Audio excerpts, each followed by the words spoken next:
Votre attention s'il vous plaît. Cet élément est en lingala. Contactez-nous pour savoir s'il est aussi disponible en la langue de votre préférence. Veuillez aussi noter qu'il est en audio uniquement, dépourvu de ce fait d'image originaire. À présent, nous vous convions à suivre, depuis christequality.com et évangile-éternel.com, la rubrique Bible mot à mot, ou l'explication prophétique de toute la Bible, livre par livre, chapitre par chapitre, verset par verset, mot à mot. Elle est présentée aujourd'hui par le prophète Jean Bosco Mbombi, ministre de l'Évangile éternel. Vous pouvez retrouver tous les enseignements de l'homme de Dieu, ainsi que ses Bibles mot à mot sur christequality.com ou sur évangile-éternel.com/jbmbombi.html. Les enseignements sont disponibles en texte, en audio, en vidéo et en plusieurs langues. Surtout ne quittez point avant d'avoir souscrit à l'une de nos chaînes YouTube correspondant à votre préférence linguistique. Souscrivez s'il vous plaît. Bonne édification au nom de notre commun Seigneur et Dieu Jésus-Christ. Amen. évangile-éternel.com Enseignement non-stop.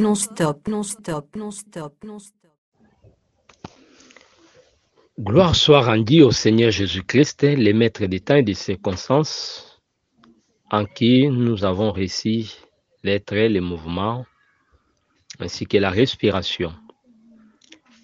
Nous sommes heureux de nous présenter encore au-devant de vous pour pouvoir échanger avec vous au moyen de notre partage. Nous sommes dans la continuité de notre étude, la Bible mot à mot. Nous avons entamé le livre d'Apocalypse chapitre 18 et nous étions limités au verset 8. Maintenant là, nous allons recommencer avec le 9e verset. Apocalypse chapitre 18 verset 9. Apocalypse 18 verset 9. Et j'ai lu au nom du Seigneur Jésus-Christ.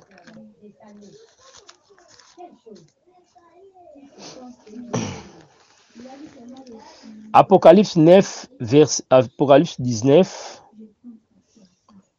Apocalypse 18, le verset 9. Mes excuses. Et tous les rois de la terre qui se sont livrés avec elle à l'impudicité et au luxe pleurèrent et se lamenteront à cause d'elle quand ils verront la fumée de son embrasement. Actes des Apôtres chapitre 2. Prenons la pensée des fumées. Acte 2, verset 19. Je ferai paraître des prodiges en haut, dans les ciels, et des miracles sur la terre. Voyez, lorsqu'on parle sur les prodiges en haut, c'est le 6e sceau. Donc, Dieu touche les cieux et la terre. Mais vous allez voir du sang, du feu et une vapeur de fumée. Voyez, lorsqu'on voit du sang dans la ligne, c'est-à-dire il y a du sang dans l'eau, puisque la ligne ne reflète que l'aspect de la mer ou des océans. Donc, lorsqu'il y a du sang sur la terre, la ligne reflète cela. Donc, du sang, du feu et du vapeur de fumée. Donc, quand on voit des colonnes de fumée, vapeur de fumée, c'est que Babylone est incendiée, Babylone est jugée. Voyez. Alors, et tous les rois de la terre qui se sont livrés avec elle à l'impudicité. L'impudicité, c'est ça même la fornication, c'est le faux culte que les rois de la terre entretenaient par les biais de Babylone. Donc, c'est très, très important. C'est ces faux cultes-là que les prophètes appellent l'impudicité. Et l'élix Babylone, c'est la ville la plus riche de la terre, la ville qui a la domination. On expliquait comment est-ce que l'Église catholique, comme étant Babylone aussi, puisqu'il faut retenir Babylone et Babylone la grande. Ici, nous parlons de Babylone la grande. Mais l'Église catholique, en son temps, était aussi les reflets où la fausse Église reflétait aussi Babylone. Remarquez très bien, les fausses églises sur la terre sont aussi des églises les plus riches. Dans les églises les plus riches là, vous voyez ça, Babylone. Donc là, nous voyons la pensée seulement de Babylone et ses filles. Donc c'est très très important. Alors les rois de la terre étaient dans la luxure avec Babylone. Voyez, ils vont pleurer puisqu'ils savent que le plaisir, l'ambiance qu'ils avaient avec Babylone, ils n'en auront plus. Voilà pourquoi ils sont dans les deuils à cause de Babylone. Quand ils la verront, la fumée de son embrasement. Voyez, c'est très très important. Alors, retenez ici, il est question des rois qui sont appelés en train de pleurer. Maintenant, je vais nuancer une pensée, suivez-moi très très bien. Je suis dans Apocalypse 17 pour faire cette différence-là.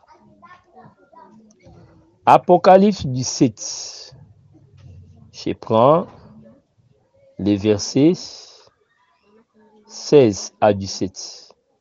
Les 10 cornes que tu as vues et la bête haïront la prostituée, la dépouilleront, la mettront à nu, mangeront ses chairs et la consumeront par les feux. Voilà pourquoi il y a la colonne de fumée, à cause du feu.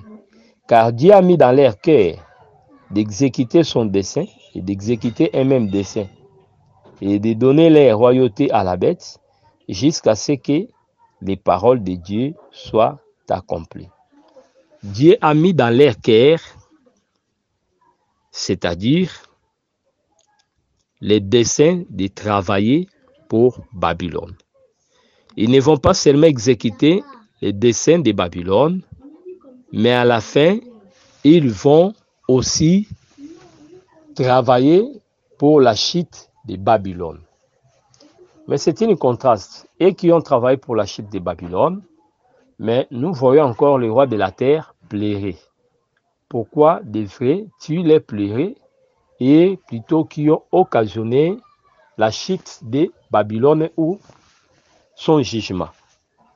Donc, qu'est-ce que nous voulons expliquer là-bas pour effacer cette contraste ou cette difficulté? Nous disons, lorsqu'on parle des rois de la terre, il n'est pas question de tous les rois de la terre. N'oubliez jamais que sur la terre, il y a aussi la guerre des religions. C'est très très important. Lorsqu'on parlera de Babylone la Grande, voyez Babylone, l'Église catholique, en communion avec les autres religions que nous appelons l'écuménisme. Ils vont former ce que nous appelons la religion mondiale. C'est ça, l'écuménisme. Mais à la tête, ce serait cette Babylone-là. Voyez. Alors, il faut toujours comprendre qu'il y a des nations qui détestaient le catholicisme, la politique des catholiques.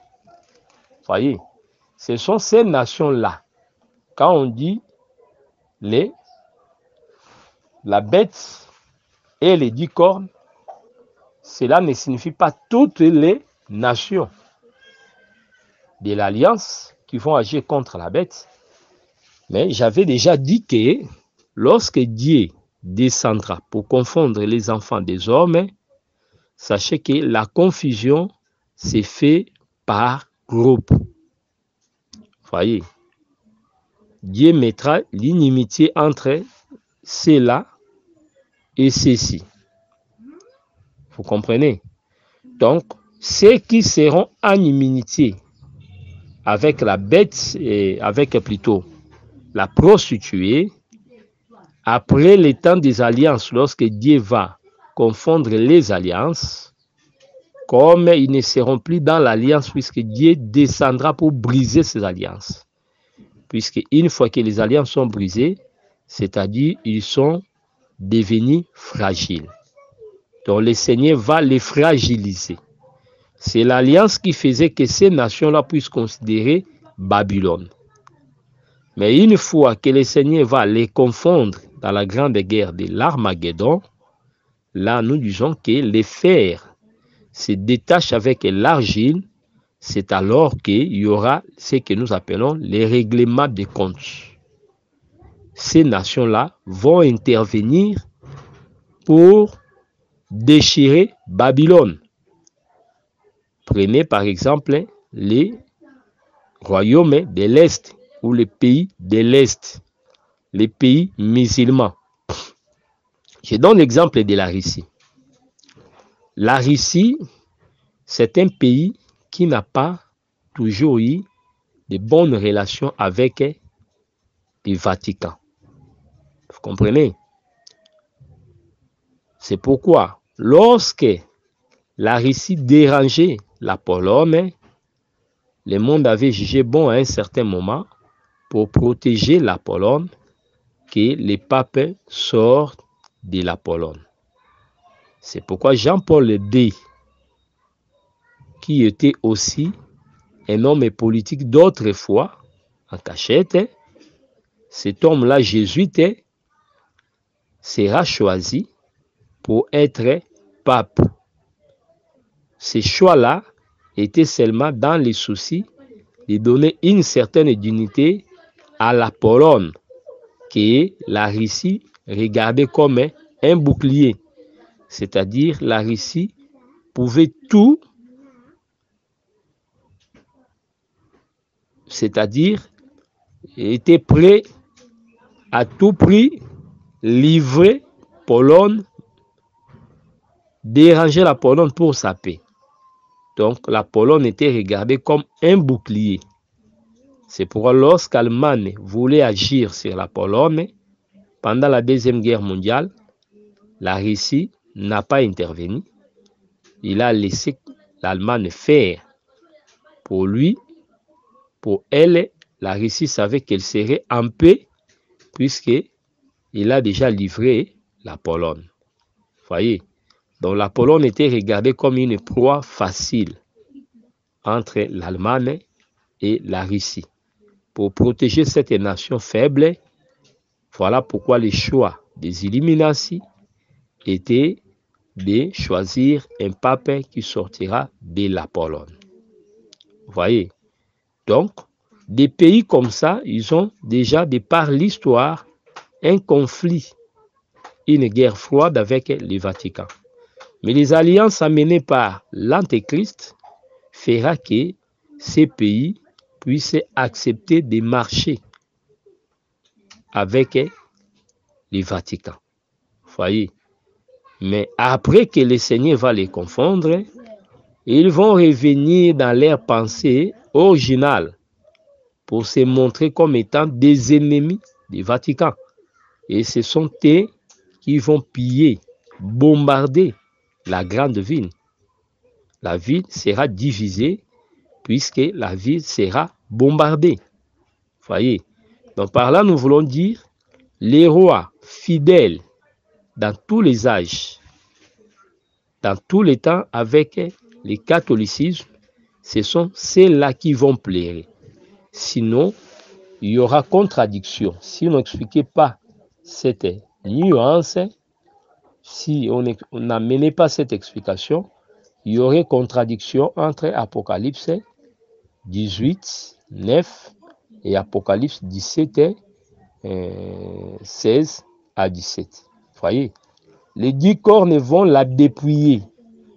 Voyez, la dépouiller, la mettront à nu mangeront sa chair. C'est le pillage.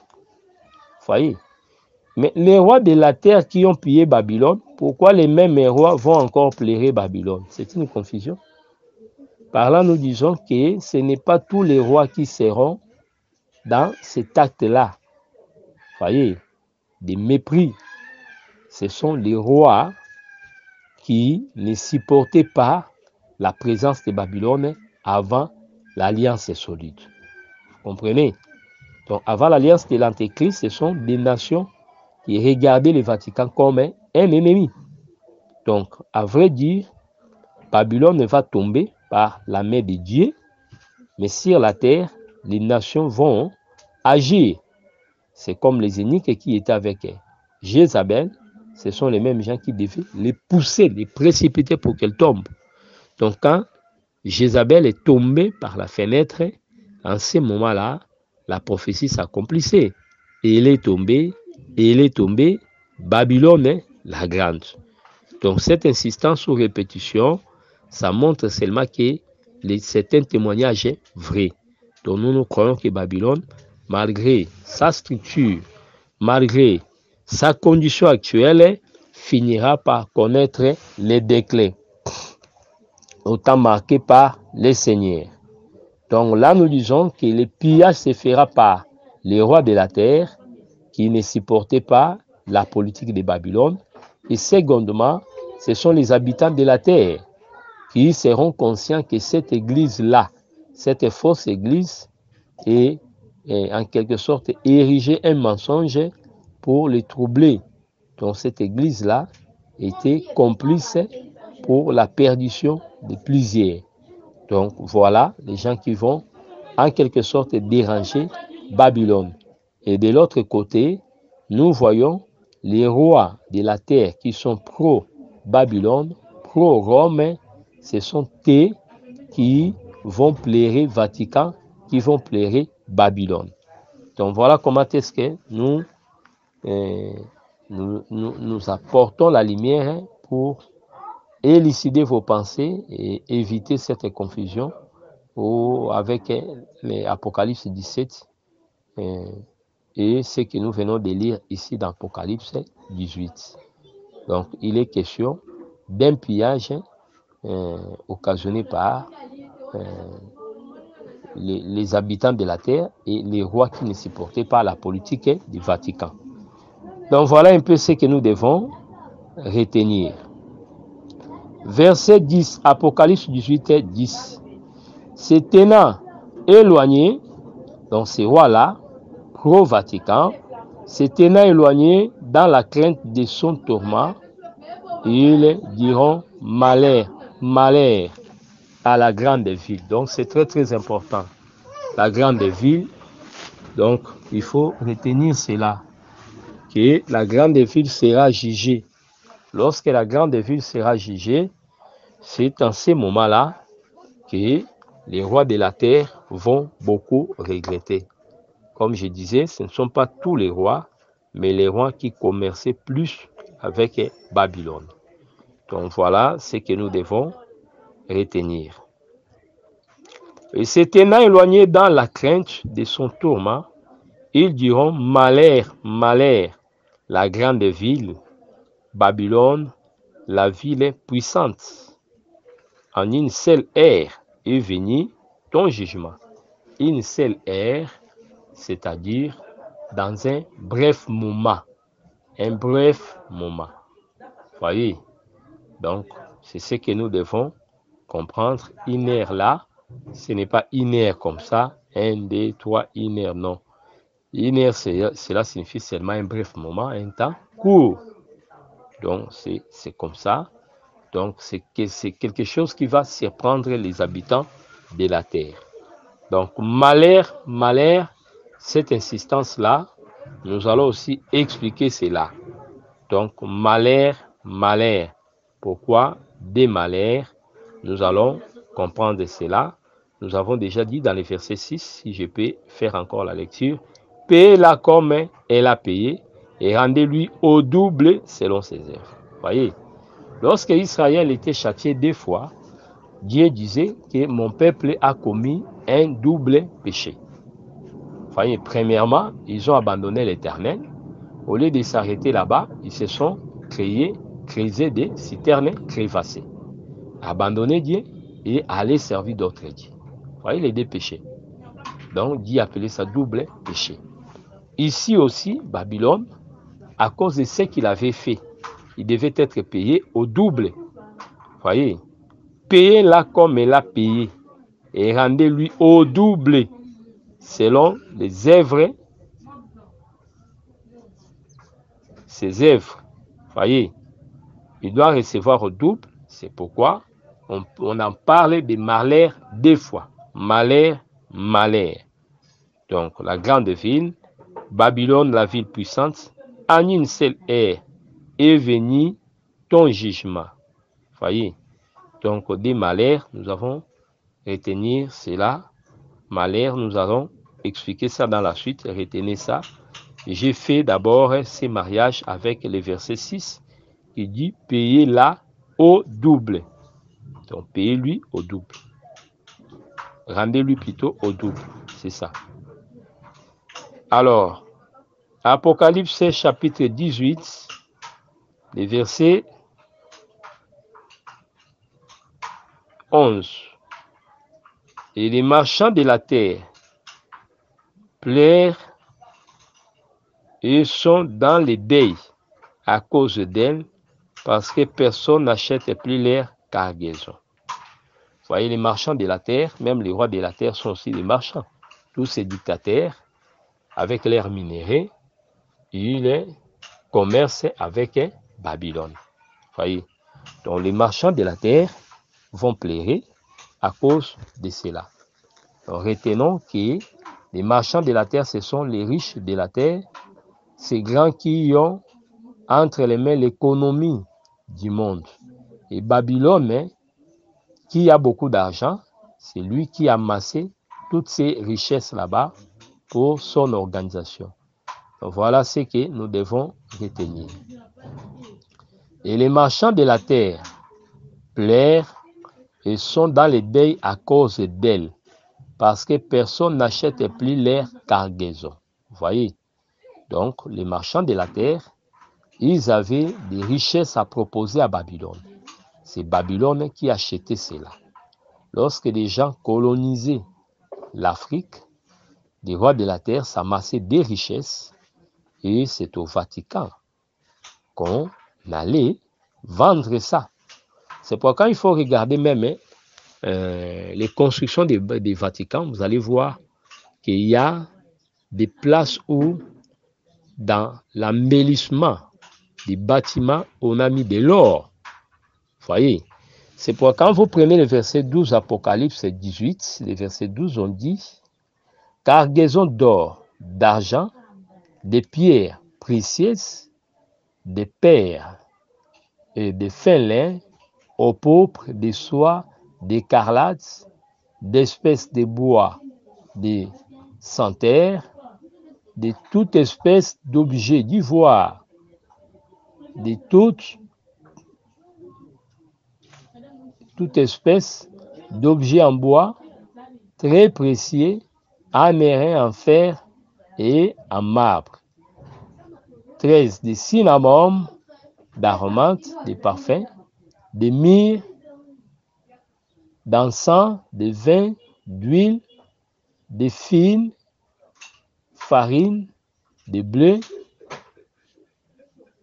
de bœufs, de brebis, de chevaux, de chars, de corps et d'âmes d'hommes. Donc, vous allez voir que beaucoup de choses étaient vendues, apportées à Babylone. Donc, Babylone achetait beaucoup. Et dans tout ce qu'il fait, par exemple, les calices étaient en or. Les calices utilisés, il y a des calices d'or, il y a des calices d'argent. Vous voyez, c'est pourquoi on apportait de l'or, cargaison d'or, d'argent. Vous voyez, tous ces dictateurs, tous ces rois des nations, quand ils dépouillaient l'Afrique, ils allaient vendre là-bas.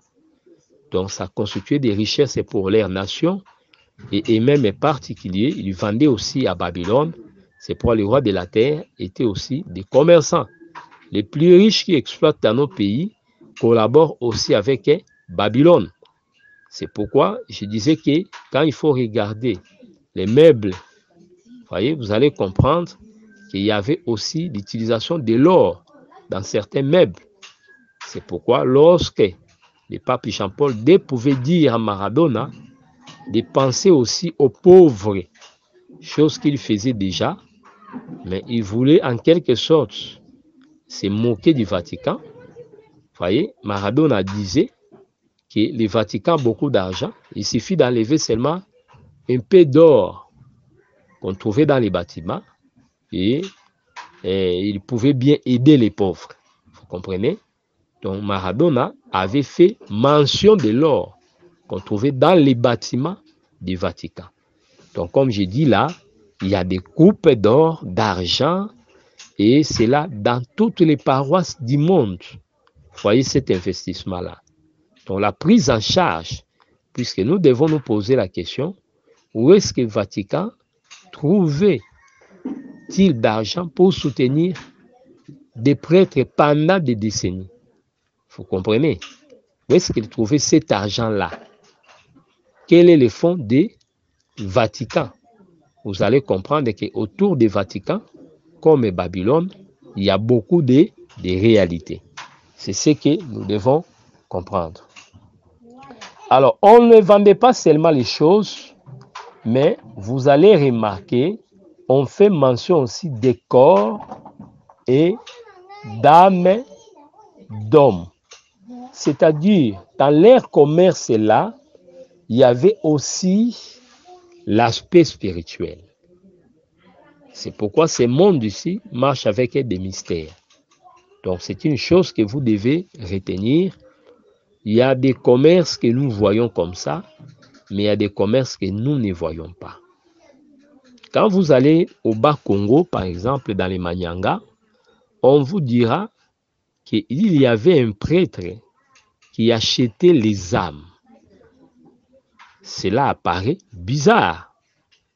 Voyez, de même qu'on pouvait acheter les humains physiquement comme ça, spirituellement aussi, il y a ce qu'on appelle les commerces d'âmes. Il y a les commerces de corps, un homme est vendu, et c'est un corps vendu. Mais spirituellement, il y a aussi les âmes. Vous comprenez? C'est comme ça.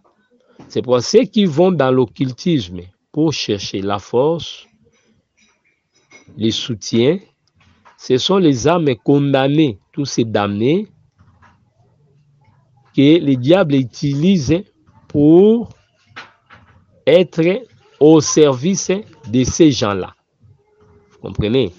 Donc là, ça fait partie des profondeurs de Satan. Comme nous avons vu ça dans l'église de Thyatire, lorsqu'on disait à vous autres qui n'avez pas connu les profondeurs de Satan. C'est-à-dire, il y a des profondeurs de Satan où quelqu'un peut mourir. Vous voyez, quelqu'un est mort. À vrai dire, il n'est pas mort, mais il est vendu, il est quelque part pour rendre des services jusqu'à ce que son temps sera là. Vous comprenez? La Bible ne parle pas clairement sur les commerces d'âmes. Mais les commerces, par exemple, d'hommes, on peut parler sur les esclaves. Nous prenons Genèse 37, nous voyons que les patriarches ont commercé avec les corps de Joseph. Joseph est vendu, c'est-à-dire on avait vendu son corps. Vous voyez, c'est très très important. Mais de l'autre côté, ici, on ajoute cet aspect. On dit des corps et d'âmes et d'hommes. Vous voyez, les commerces d'âmes aussi existent. Il y a des gens du côté des Manyanga, avec la frontière des Pointe-Noires, Brazzaville, tout ça, Mindouli, qui allaient vendre les ossements d'hommes.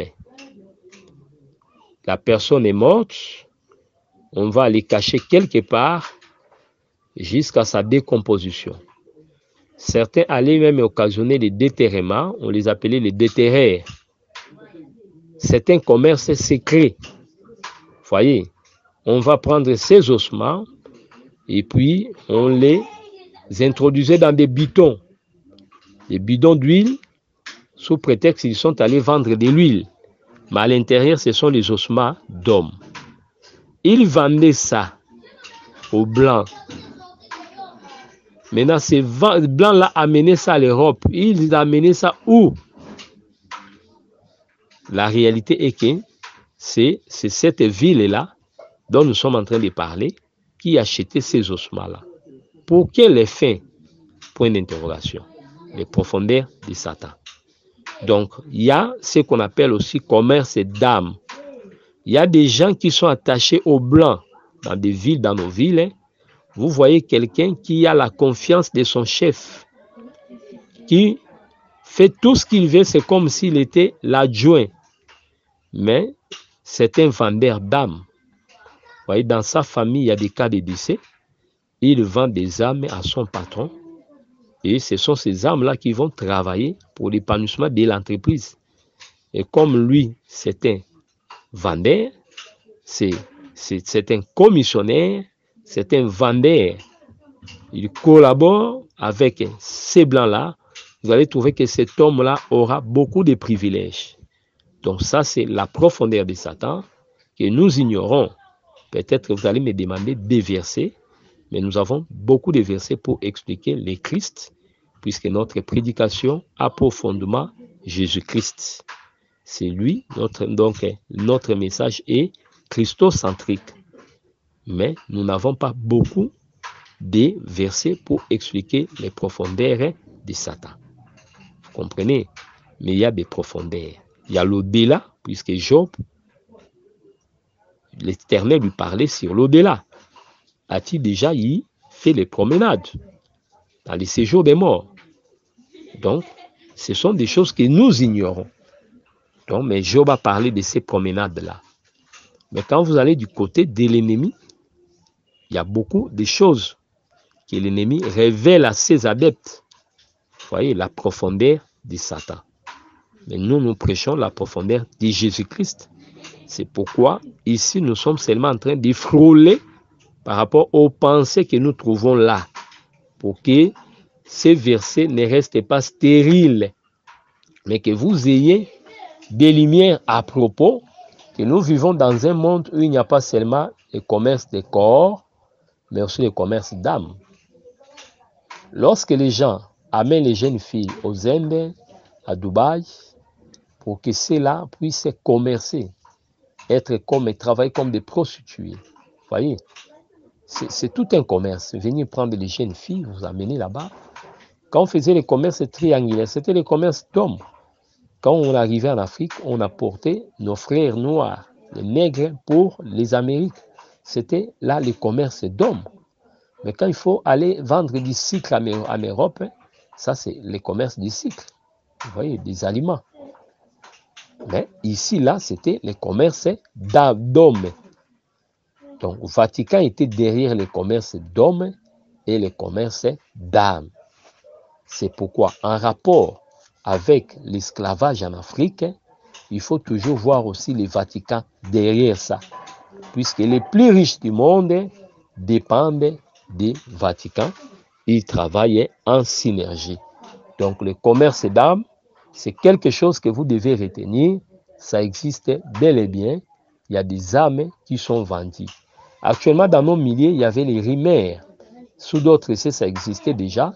Chez nous, c'était venu après.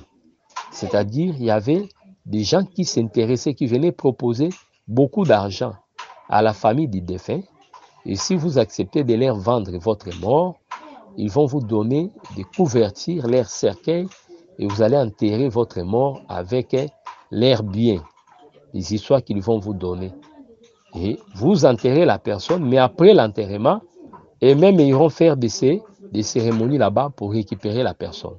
Cette personne-là ne serait plus physique, mais lorsque vous acceptez cet argent-là, on vous donne une somme colossale, vous voyez, mais vous avez vendu l'âme de votre frère. Vous comprenez? Donc ça, c'est la profondeur de Satan.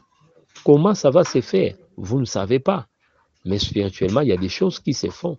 Donc Babylone, c'est pourquoi on dit c'est la mère de toutes les superstitions, c'est-à-dire tout ce qu'il y a comme abomination, tout ce qu'il y a comme magie, idolâtrie, l'occultisme, Babylone est derrière ça.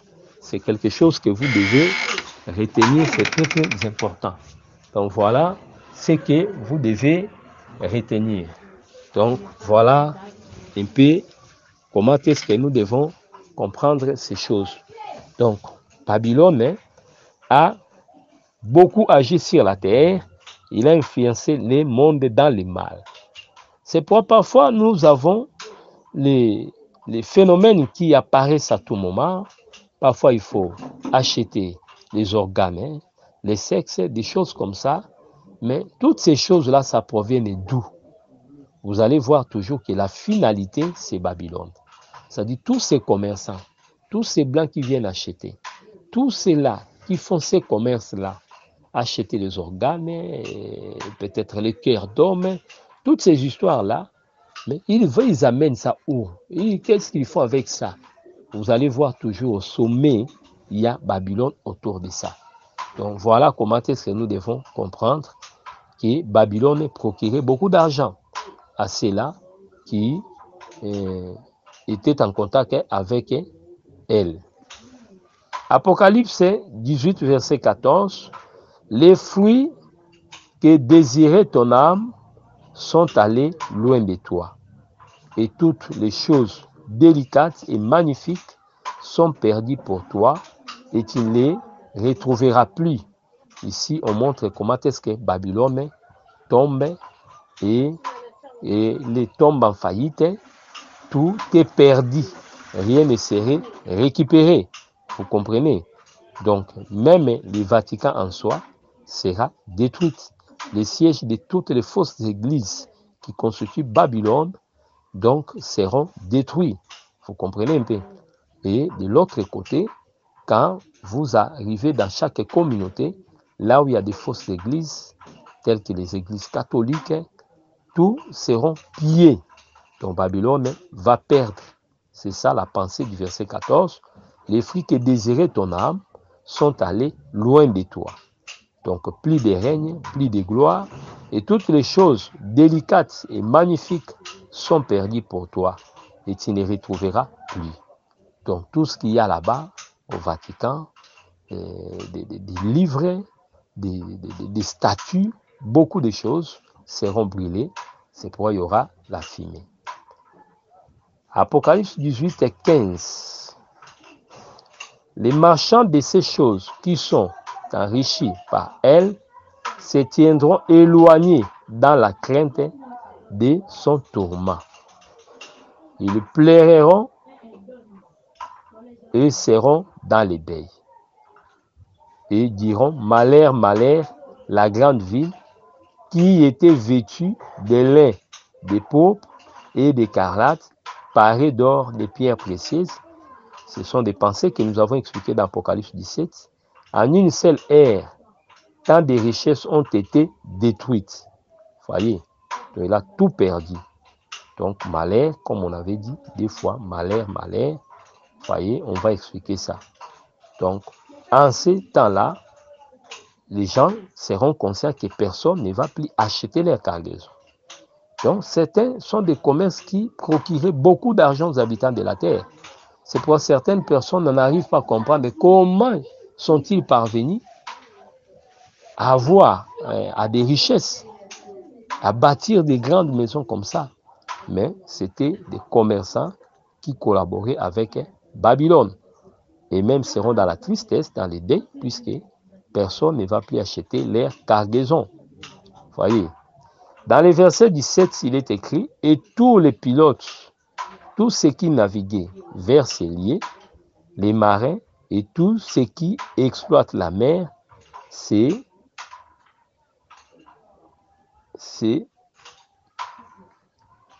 tenaient éloignés. Donc, vous voyez, se tenaient éloignés, c'est-à-dire ne pouvaient plus s'approcher. Donc, fini. Ces commerces-là, le verset 18, et s'écriait en voyant la fumée de son embrasement, que la ville était semblable à la grande ville. C'est-à-dire, se disait quelle était la ville qui était semblable. Vous voyez, donc, cette ville-là va tomber. Verset 19, et ils jetaient de la poussière sur leurs têtes. Ils pleuraient et ils étaient dans les deuils. Ils criaient, disaient, malheur, malheur, la grande ville, où se sont enrichis par son opulence tous ceux qui ont des navires sur la mer. En une seule ère qu'elle a été détruite. Vous voyez, tous ceux qui ont des navires, nous savons tous ces gens-là, les grands riches de la terre. Je n'aimerais pas citer des noms. Quand vous voyez les gens des conteneurs, partout ils sont, des grandes puissances, des grandes familles des Hollandes, des États-Unis, qui dirigent ce monde, qui ont des grandes sociétés sur la terre, ils ont des navires partout, des avions vont, se dirigent vers le Vatican. Il y a tout ce que, un circuit là que vous ne pouvez pas comprendre. Parfois, vous comprenez seulement ce que vous voyez, mais la finalité, parfois des cargaisons, on ne voit pas ça. Donc, ce qui est visible et ce qui est occulte, tout ça, c'est un rapport avec Babylone. Donc, dans un seul moment, Babylone sera en quelque sorte jeté à terre, sera condamné, brûlé, et c'est en ce moment-là que les habitants de la terre, les marchands de la terre, seront dans les deuils. Donc voilà comment les choses vont se passer. Je disais que certains rois de la terre vont contribuer pour la chute de Babylone. Il y a des nations qui vont bombarder toutes ces fausses églises-là, les pémères physiquement, et nous disons que des populations, des pauvres de la terre, qui étaient appauvris par Babylone, vont aussi piller Babylone partout où il sera. Mais maintenant, de l'autre côté, ceux qui exerçaient des marchands et les commerces avec Babylone, et les rois de la terre qui étaient pro-Babylone, ils vont pleurer. Donc il y aura confusion, contraste, une grande confusion parmi les hommes à propos. Donc voilà ce que nous devons retenir à propos de la chute de Babylone et pourquoi les rois de la terre, les grands de la terre, les commerçants de la terre pleureront Babylone. C'est puisque Babylone leur procurait beaucoup de gains dans les commerces illicites, dans les commerces occultes qu'ils réalisaient avec elle. Que le Seigneur Jésus-Christ vous bénisse. C'était là votre frère, le prophète Jean Bosco, Assemblée des Saints de Kinshasa, Massina 3. Notre contact est coordonné, plus 243 89 541 88 90. Plus 243 89 541 88 90. Posez-nous toutes les questions, nous sommes dispo pour vous répondre. Merci d'avoir suivi ce message et que Jésus-Christ vous bénisse. Si vous avez une question à l'intention de l'homme de Dieu, si vous voulez que l'homme de Dieu prie pour vous, si vous voulez vous confier à l'homme de Dieu, ou si vous voulez tout simplement bénir l'homme de Dieu, contactez-le directement si ses coordonnées sont disponibles depuis sa page. Sinon, contactez-nous et nous lui transmettrons vos préoccupations.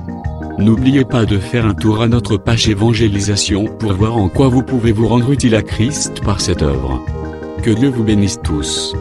Amen. ChristQuality.com. Les cieux en un clic de la souris. Évangile-éternel.com, le site de l'Évangile éternel. Christ et Quality Fondation, équilibrer la manne ramassée dans le désert de sorte que chacun ait un le maire.